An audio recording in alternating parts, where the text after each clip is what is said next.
ഇന്ന് നമ്മൾ നോക്കാൻ പോകുന്നത് നെറ്റ്ഫ്ലിക്സിൽ ലഭ്യമായ മൈ ഡിയറസ്റ്റ് സെനോറിറ്റ എന്ന സിനിമയെക്കുറിച്ചാണ്. ഈ സിനിമ ഒരു വ്യത്യസ്തമായ ജീവിതയാത്രയെ ആസ്പദമാക്കിയുള്ള കഥയാണ്. അഡല എന്നു പേരുള്ള ഒരു ഇന്റർസെക്സ് വ്യക്തിയുടെ കഥയാണിത്. ജനിച്ചപ്പോൾ സ്ത്രീയായിരുന്നെങ്കിലും അവരിൽ പുരുഷന്മാരുടേതായ ചില ശാരീരിക ലക്ഷണങ്ങളുണ്ടായിരുന്നു. എന്നാൽ അവരുടെ കുടുംബം വളരെ യാഥാസ്ഥിതികമായ ഒന്നായിരുന്നു. അതുകൊണ്ട് കുട്ടിക്കാലത്ത് തന്നെ അഡല അറിയാതെ ശസ്ത്രക്രിയയിലൂടെ അവ നീക്കം ചെയ്യുകയും അവളെ ഒരു പെൺകുട്ടിയായി തന്നെ വളർത്തുകയും ചെയ്തു.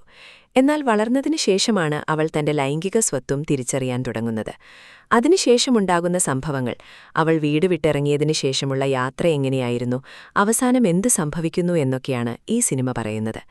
ഈ സിനിമയെ സംബന്ധിച്ചിടത്തോളം ഒരു ഇന്റർസെക്സ് വ്യക്തിയുടെ ജീവിതയാത്രയെ വളരെ യഥാർത്ഥ്യബോധത്തോടെയാണ് അവതരിപ്പിച്ചിരിക്കുന്നത്. തന്റെ ഐഡന്റിറ്റി അറിയാത്ത സമയത്ത് അവൾക്കൊരു കാമുകനും പിന്നീടൊരു കാമുകിയും ഉണ്ടാകുന്നുണ്ട്. രണ്ടുപേരിൽ നിന്നും അവൾക്കു ലഭിക്കുന്ന അനുഭവങ്ങൾ, പിന്നീട് തന്റെ സത്യം തിരിച്ചറിയുമ്പോഴുണ്ടാകുന്ന ഞെട്ടൽ, തനിച്ചുള്ള ഈ യാത്രയിൽ അവൾ പഠിക്കുന്ന കാര്യങ്ങൾ എന്നിങ്ങനെയെല്ലാം വളരെ സ്വാഭാവികമായി തന്നെ സിനിമയിൽ കാണിച്ചിട്ടുണ്ട്. അംഗീകാരം എന്ന കാര്യത്തെക്കുറിച്ച് വളരെ മനോഹരമായി ഇതിൽ പറയുന്നുണ്ട്. അതായത്, ഈ സമൂഹം നമ്മളെ അംഗീകരിക്കുന്നതിനേക്കാൾ ഉപരി സ്വയം അംഗീകരിക്കുക എന്നത് എത്രത്തോളം പ്രധാനമാണെന്ന് സിനിമ കാട്ടിത്തരുന്നു. വാസ്തവത്തിൽ അതത്ര എളുപ്പമുള്ള കാര്യമല്ല, വളരെ കഷ്ടപ്പാടുള്ള ഒന്നാണ്. താൻ എന്തുകൊണ്ടാണ് ഇങ്ങനെ ആയത് എന്നോർത്ത് അഡല പലപ്പോഴും സങ്കടപ്പെടുന്ന രംഗങ്ങളും സിനിമയിലുണ്ട്. ക്ലൈമാക്സിലെ വിമോചനവും സിനിമ നൽകുന്ന സന്ദേശവും വളരെ പോസിറ്റീവായിട്ടാണ് എനിക്ക് തോന്നിയത്.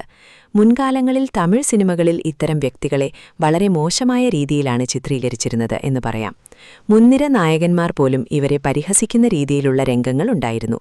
അതൊക്കെ എത്ര വലിയ തെറ്റാണെന്ന് ഇപ്പോഴാണ് തിരിച്ചറിയുന്നത്. അതുകൊണ്ട് ഇനിമേലെങ്കിലും സാമൂഹിക അവബോധം നൽകുന്ന സിനിമകൾ വരണമെന്നാണ് എന്റെ അഭിപ്രായം. ഈ സിനിമയിലെ കുറവുകളായി എനിക്ക് തോന്നിയത് സിനിമ കുറച്ചുകൂടി സ്വാധീനമുള്ളതാക്കാമായിരുന്നു എന്നാണ്. രണ്ടാം പകുതിയിൽ കഥ കുറച്ച് മന്ദഗതിയിലായതുപോലെ തോന്നി. എങ്കിലും തീർച്ചയായും കണ്ടുനോക്കാവുന്നൊരു സിനിമയാണിത്. നിങ്ങൾക്കിത്തരം പ്രമേയങ്ങൾ ഇഷ്ടമാണെങ്കിൽ മാത്രം പരീക്ഷിച്ചു നോക്കുക. എന്റെ റേറ്റിംഗ് 5-ൽ 3. ഇത് മുതിർന്നവർക്ക് മാത്രമുള്ള സിനിമയാണ്, അതുകൊണ്ട് അതനുസരിച്ച് പ്ലാൻ ചെയ്യുക. ഈ മൂവി റിവ്യൂ ഇഷ്ടപ്പെട്ടാൽ ലൈക്ക് ചെയ്യുക.